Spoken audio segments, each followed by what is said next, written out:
All right, well, welcome everyone. My name is Christine Lloyd. I'm the Science and Engineering Liaison here in Worcester Public Schools. I'm also a digital eye teacher, I think is our name, right, Kelly? Yeah, yep. Yeah, and we are going to be doing a webinar today on creating digital agendas. I have my colleague is presenting with me today. Kelly, do you want to introduce yourself? Yep, I'm Kelly Harris. I'm the librarian at Sullivan Middle School, and I'm also an eye teacher. Excellent. I think that Kelly and I definitely found this to be one of the areas that we wanted to present because we find kids, I know I have kids of my own who are constantly losing their links, right? Like Yeah, they yep, find where they need to be.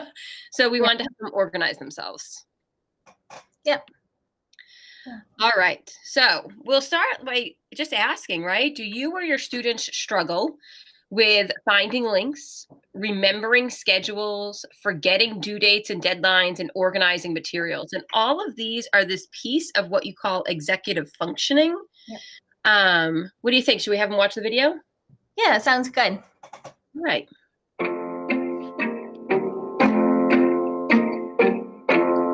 Executive function is the brain's air traffic controller.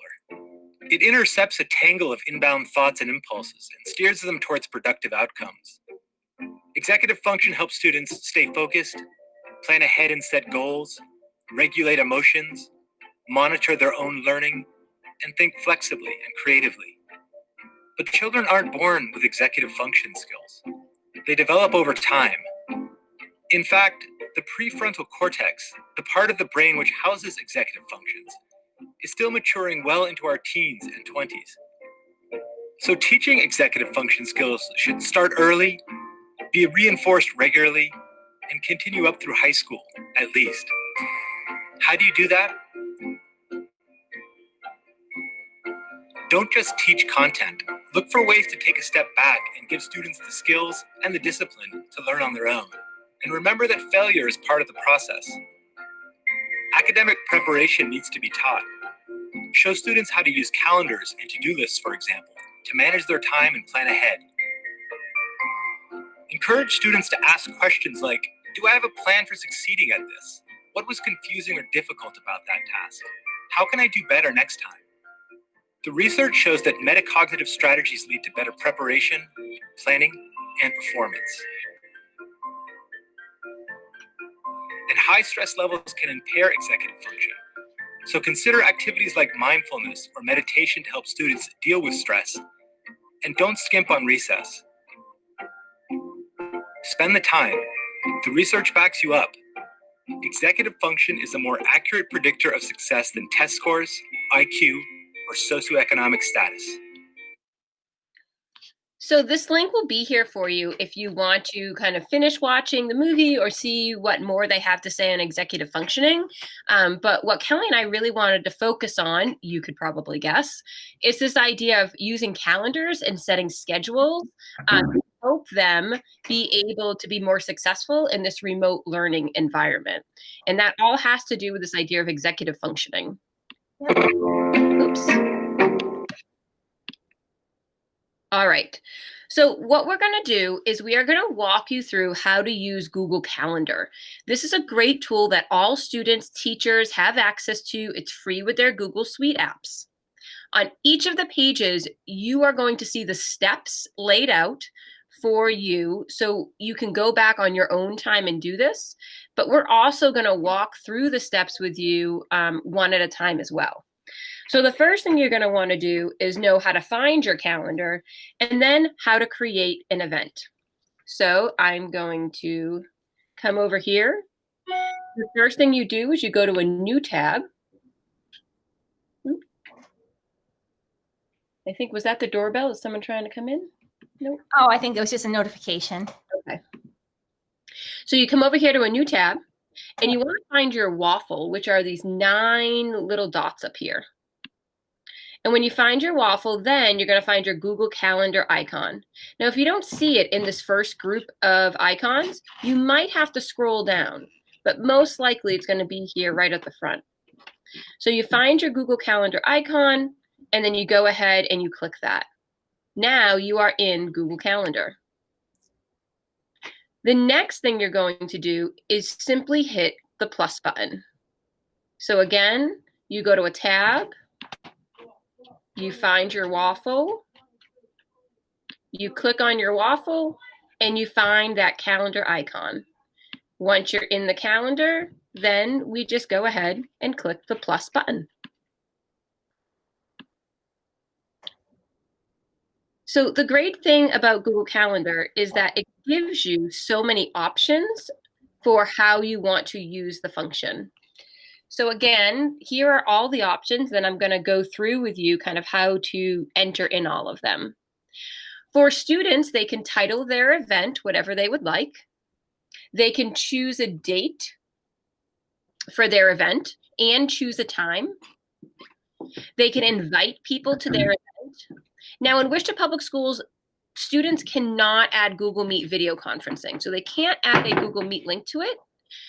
But in the descriptions place right here, they can add the link that their teacher wants them to go to. And of course, they can always choose which calendar they want this to go to. We'll also get to this notify button later on. Yeah. So let's see what some of these options look like. So I've come into my calendar and you can see I hit the plus and now I have this picture with my events. So I would just type in the title. So let's say science class. And I know that science class is every, let's say Monday, and that goes from 12:45 to 1:10. You can write right over this time. I might want to invite my mom, not that she's going to come to science class, but that she can also find the link, or I can invite a friend to an event. Now, again, students will not have this option, but what they can do is add a description. They might go ahead and paste the Google Meet link that the teacher has. And this way, they can easily find the link when they need to, and it will show up on their calendar. Here is also where they can choose which calendar to put it into. All of their Google Classrooms will have their own calendars. You can see these are my Google Classrooms. Or they can create their own calendars. For example, I have one for my kids' schedule or summer school. Then you would just go ahead and click Save. And you'll notice what happens is that right here, here's my event for science class.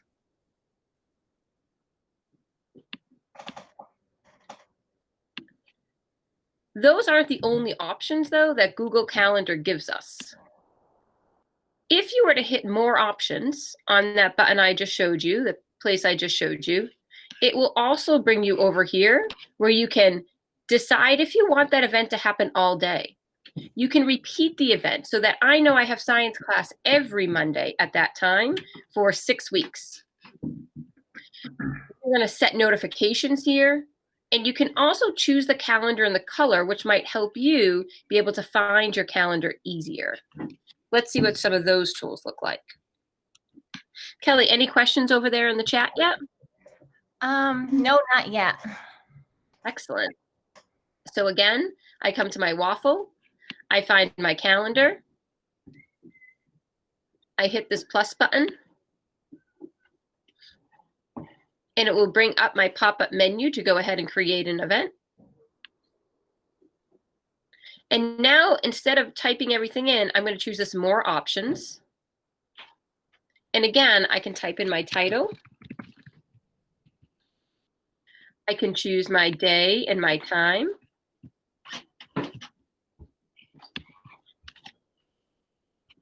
I'm going to show you this does not repeat option here. If I choose that, you can see I want this weekly on Monday. If you choose the custom option, I can say I want this every week on Monday, and I want it to end, and then I can give it a date, because maybe I want it to end where I know the last day of school will be here. And then I can say done. Okay. I can add in a Meet link here if I need to, and copy that from my Google Classroom. You can invite others, you can change your calendar, or just the color of it. So I want science to always be in aqua. We'll get to notifications in a little bit. And then I can click save. I like that feature too of changing the colors for each calendar. I think that, it gives you a nice visual like what you have here so that you really know what class, like one class is blue, one class is orange. It can really help you organize things better that way. I agree, Kelly. I am such a visual person. Colors Right. can definitely help me stay on Yeah. top of things. Yeah. All right, so we've seen a whole bunch of the options that Google Calendar has for us. I've gone through how to repeat the events to the custom reoccurrence. And this is of what it would look like. An all-day event, you'll see, will show up above before any of the times. And these are all-day events that your classrooms may set. And the different colors are the different calendars that I have. So it will automatically come up in a different color. Yeah. Now you'll notice these words assignment. These are where your classroom assignments are. So if you've never been into your calendar, if your teacher is using due dates or if your student's teacher is using due dates, those will already populate in your calendar. You don't have to put them there. So you might even ask your teacher to go ahead and start using due dates.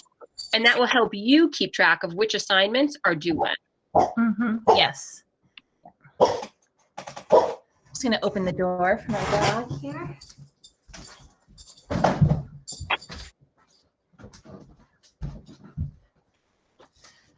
Okay, so next we're going to talk about setting reminders.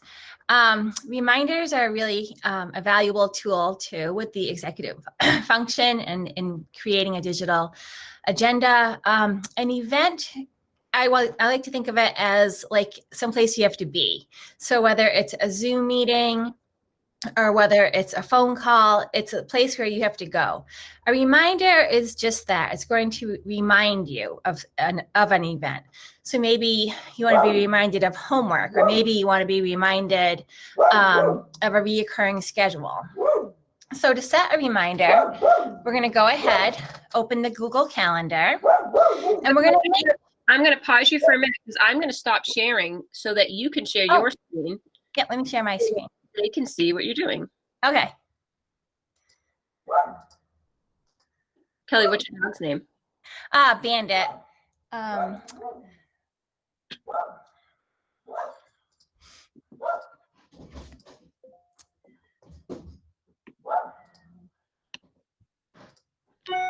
Okay.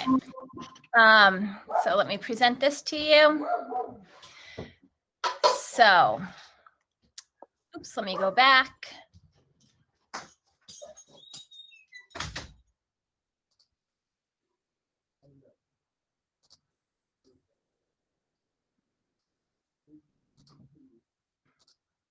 Okay, so we're going to open our calendar. We're going to make sure that the reminders tab is clicked. So let me show you how to do that. We're going to open a calendar. And these are my calendars that I have. And right here, so this box has to be checked. And that way, that's going to enable you to set a reminder. And these three little dots right here are going to also let you change the colors. So all your reminders can be in one color, which is just another great visual to have. So once we do that. So Kelly, where did you find that reminders box? So right here, oops, let me just close that. Right here under my calendars, you kind of have to scroll down a little bit into the bottom of your calendars, and you can set reminders and you can set tasks, and that's where your reminder box is. Kelly, can I have you click on something on your screen? Yes.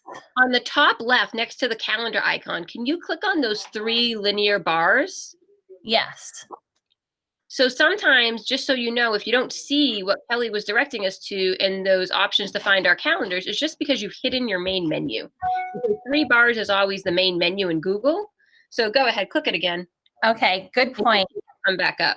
Yes, yes, that has to be clicked so that you'll be able to see your calendars and your reminder.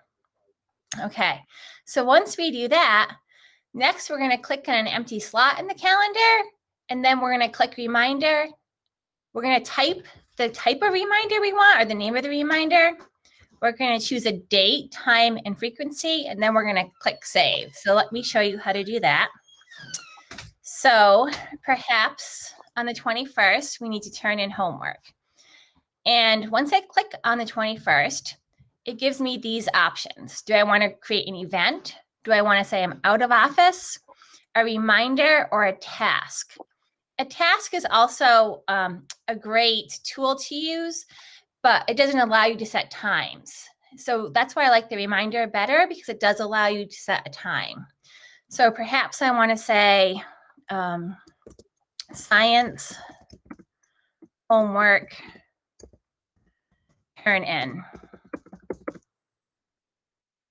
And I want to create a reminder. If perhaps you do have science homework and every 21st, you could have it repeat, but maybe you want just to be custom, or maybe you don't want it to repeat.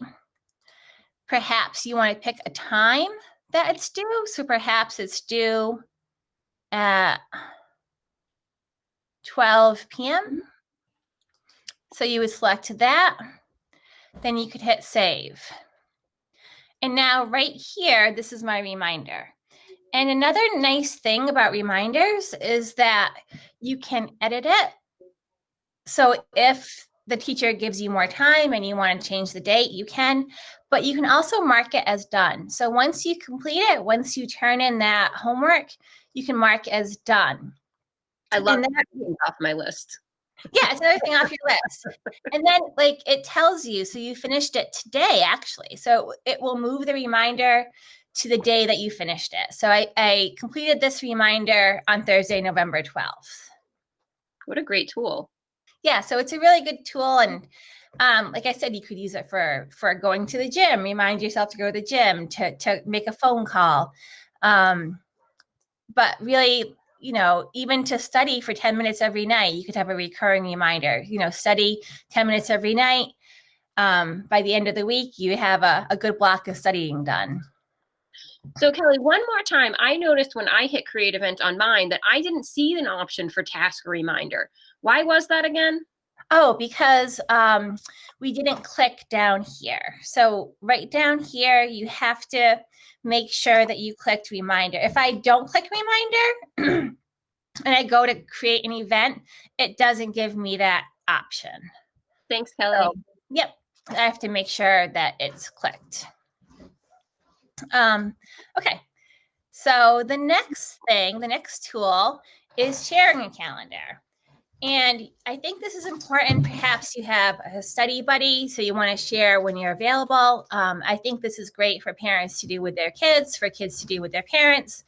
Then everyone is aware of when projects are due and there's no surprises. So this is a little video. And then also, I'm going to go over it with you as well. So this is just a quick little video on sharing your calendar. So Kelly, we're still looking at your calendar. You're going to go back to the. Sorry about that. Sorry about that. Okay, here we go. Sharing calendar. And here's a little video.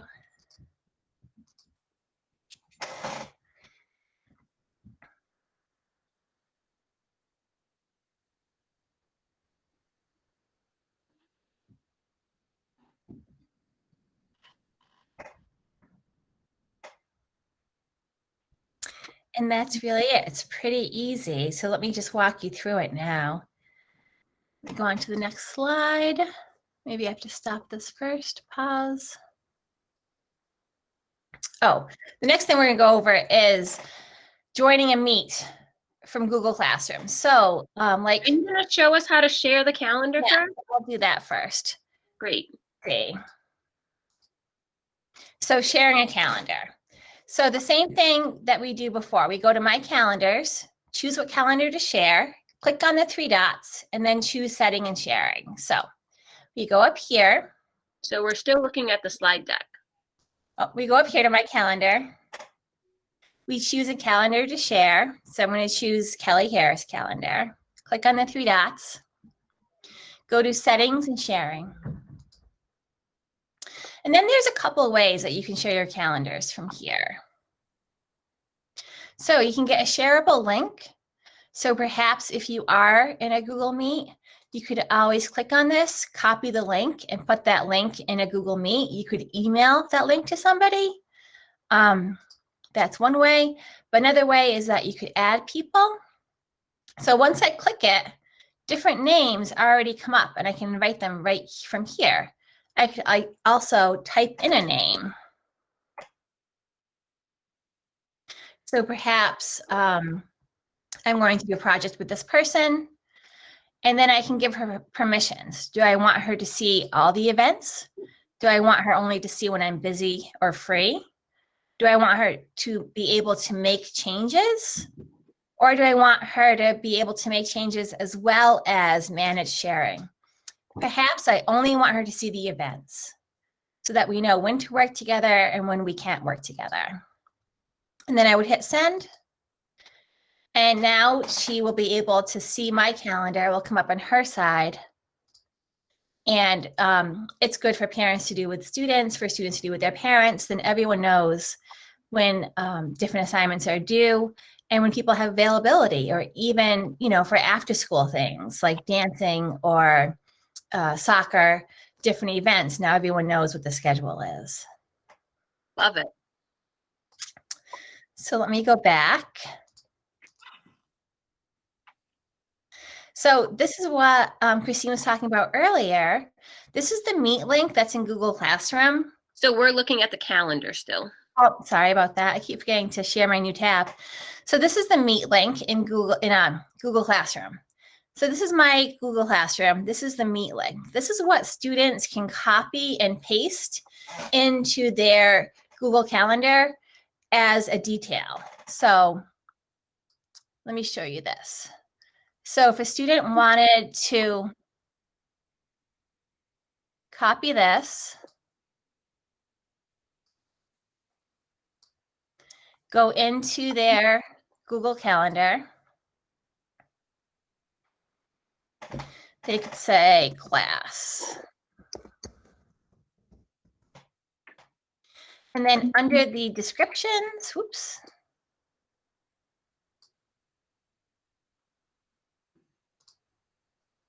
They could paste it right there. And then, they could change the time.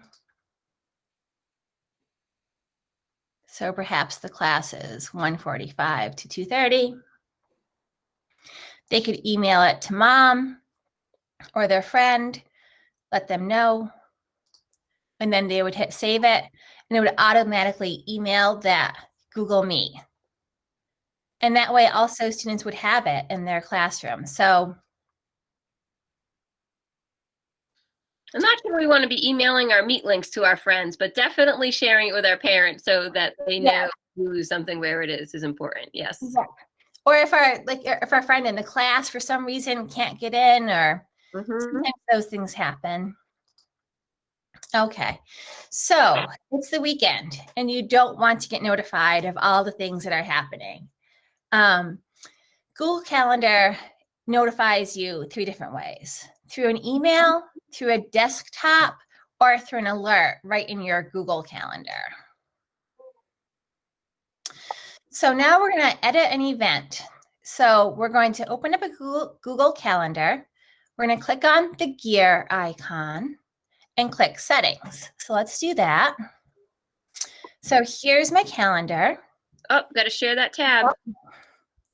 Here's my calendar. And here's the gear icon right here. And then here is settings. Okay. So the next step, you're going to select the calendar to be configured. So even with your students, perhaps they have many calendars because you'll have a calendar for each class that you have. You're going to select the calendar to be configured. You're going to scroll down to event notifications. You're going to set the time for the notification and configure it with an alert. So let's do that now. So here's our calendar. We've clicked on the gear icon. Share that tab. Thank you. So now we're going to go down to event notifications. Did you choose the calendar? Yep. So let me go back again. So Kelly Harris, this is my calendar. Right. Here's the gear icon. Go to settings. Then we're going to go down to notifications right here. And it's also in our event settings. Yep. So you can turn desktop notifications off. So on the weekends, you may want to turn just desktop notifications off, and that way they won't play a sound when they come up. You have options here. Events from Gmail. You can turn them off, make them private. You can enable them just for working hours. So only 8 to 3, perhaps you want to get notifications, but afterwards, when you're home, you don't want any notifications, you can choose that. So I don't know that it will only give you notifications between 8 to 3. I think working hours is like, they'll tell you that it will let someone else know that those are your working hours. Oh, okay. Yeah, but for your event notifications, do you want to scroll back down to the notifications one? Yep. So here you can see that the default duration, that's how long an event will be, but those aren't the notifications. The notifications, oh, Did I go by it? Oh, right here. yep, automatically notifications off or notifications, yep, desktop. And then it may give you some options for getting like the 10-minute or the 5-minute warnings when you have a meeting coming up, which is great. Yeah. Okay. Okay. Share this tab instead. We went over the parent help, how to share a calendar. So we went over how to share a calendar. You can add people, you can get a shareable link. And do you have any other questions, Christine, or do you think there's anything else that we should review? I think it's important for people to remember that Google Calendar can really be just an online agenda. So I know we are all used to, right, like our paper agendas and that every student in the Worcester Public Schools got. I know as a teacher, I would make sure that my students wrote in. That was our communication tool back and forth between parent and teacher, in between student and teacher. So I really think that if we get to using Google Calendar consistently, that it can continue to be that agenda where students can go in at the end of class and write in their Google Calendar what their homework was, or go ahead and add the attachment to their homework there, because that's also an option right there in description.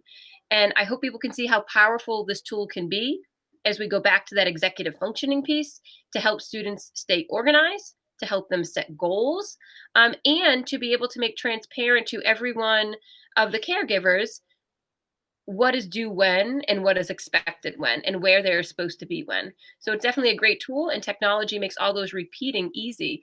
I mean, think about not having to write, right? Like every Monday at 8 a.m. you have a science class. It just does it for you. Right, right. And I think, yeah, just the transparency of everyone being on the same page of when assignments are due. And then the reminders, I think, are just a great tool too. And it really can break down their tasks for them so that you're not overwhelmed. You could even put in, write 2 pages on a Monday, write 2 pages on a Wednesday, instead of just, thinking of that. You have a whole book report due on a Friday.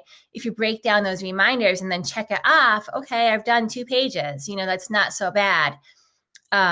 Just keep using it like that. And yeah, really think of it in your mind like an agenda. And then don't be afraid to experiment and play around with it, because it's easily fixable. You can easily change things. You can edit things. You can't really make a mistake with it. And the more experience you get utilizing it and sharing it, the better you'll be with it. And then check those due dates, or even ask teachers. If a teacher doesn't put a due date in, you could say, it would be very helpful to me to be able to break down my week if you put in a due date for this assignment. And it will automatically go right in. The teacher may say, oh, it's due Friday. But if they put it into the Google Classroom, then you'll get that date in your Google Calendar, and that will make it a lot easier. Mm-hmm. Well, Kelly, this is our contact information, right? So I have my Twitter handle there, and then our emails if you have any questions. But it was great having everyone tonight. There's no other questions in the chat. And I'll say good night. Good night. Thank you so much for joining us.